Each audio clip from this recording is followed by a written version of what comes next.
Bharatiya Janata party के प्रदेश कार्यालय में दारा सिंह चौहान के नामांकन से पहले किया गया स्वागत। भाजपा के प्रदेश अध्यक्ष भूपेंद्र चौधरी ने पटका और माला पहनाकर किया स्वागत। इस मौके पर प्रदेश अध्यक्ष के साथ मंत्री JPS राठौर, पूर्व मंत्री महेंद्र सिंह के साथ कई पदाधिकारी मौजूद रहे। दारा सिंह के साथ बड़ी संख्या में कार्यकर्ता भी मौजूद रहे।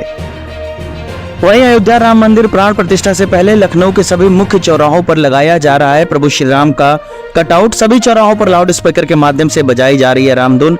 22 जनवरी से पहले पूरे शहर में लगाई जाएगी होर्डिंग। 100 सालों के बाद वो शुभ दिन आया है। हम लोग बहुत भाग्यशाली कि हमने इस पीढ़ी में जन्म लिया जिसमें भगवान श्री रामचंद्र जी का अयोध्या में भव्य मंदिर बन रहा है। उत्तर प्रदेश आदर्श व्यापार मंडल अयोध्या जाने वाले सभी रास्तों के प्रमुख चौराहों को सजाने का काम कर रहा है। हम लोग बड़े बड़े कटआउट्स लगा रहे हैं, होर्डिंगें लगा रहे हैं, बैनर लगा रहे हैं, झंडे लगा रहे हैं। जगह जगह पे उत्तर प्रदेश आदर्श व्यापार मंडल द्वारा पौधशाला और भंडारा लगाया जाएगा। LED स्क्रीन लगा करके हम लोग सजीव प्रसारण दिखाएंगे।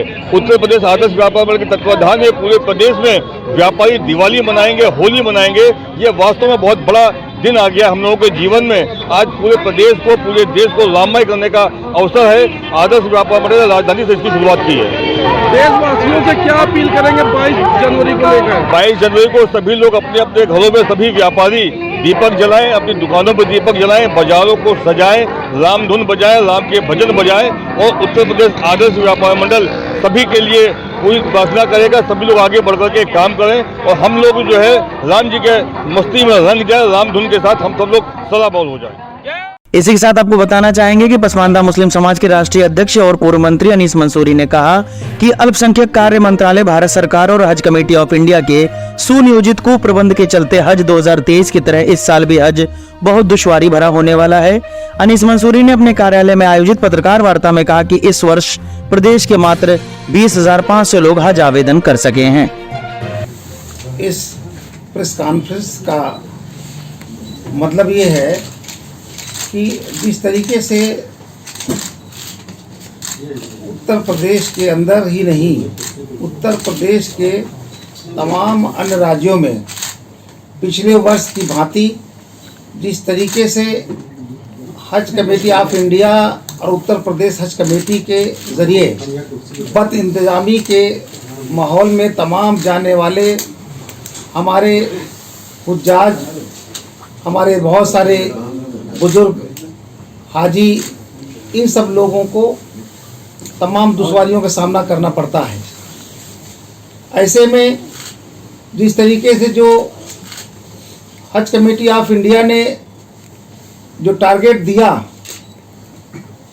और उस टारगेट को पूरा करने में पिछले बार भी सरकारें नाकामयाब रही और इस बार भी उस टारगेट को पूरा नहीं कर सकी। इससे पहले जो पिछली सरकारें थी, जितना हज का कोटा होता था वो कोटे सारे भर जाते थे। बहुत सारे लोग मायूस हो जाते थे कि मेरा नंबर नहीं आया, मैं फॉर्म नहीं भर पाया। लेकिन बड़े अफसोस के साथ कहना पड़ रहा है कि जिस तरीके से पिछले बार 31,000 कुछ लोगों ने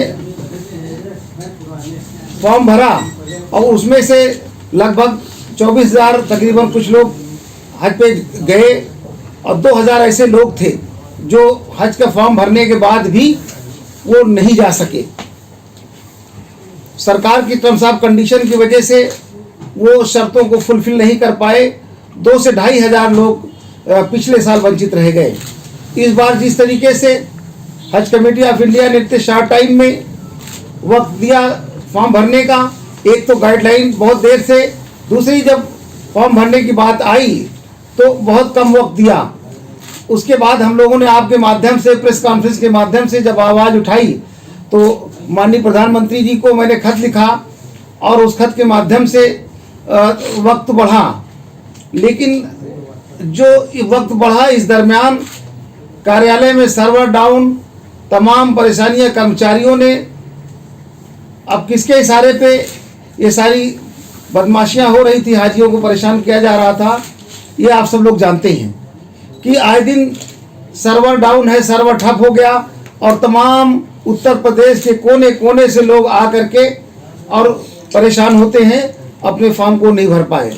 ऐसे में जो इस बार का कोटा है, उस कोटे में भी इस साल लोग तकरीबन 10,886 सीटें अभी भी खाली पड़ी हैं और सरकार के बदइंतजामी के वजह से, उनके सिस्टम के वजह से लोग फॉर्म भर नहीं पाए।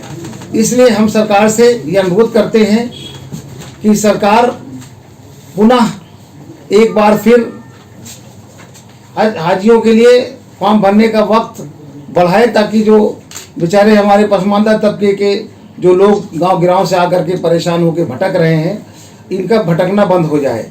इसलिए सरकार से हम चाहते हैं कि सरकार किसी न किसी तरीके से ये वक्त और बढ़ा दे, ताकि हमारे जो वंचित हाजी हैं जो फॉर्म भरना चाहते हैं और सरकारी मशीनरी की कमी की वजह से वो फॉर्म भर नहीं पाए, ताकि वो डेट बढ़ा दिया जाए, ताकि वो अपने फॉर्म को भर करके और हज की यात्रा कर सके।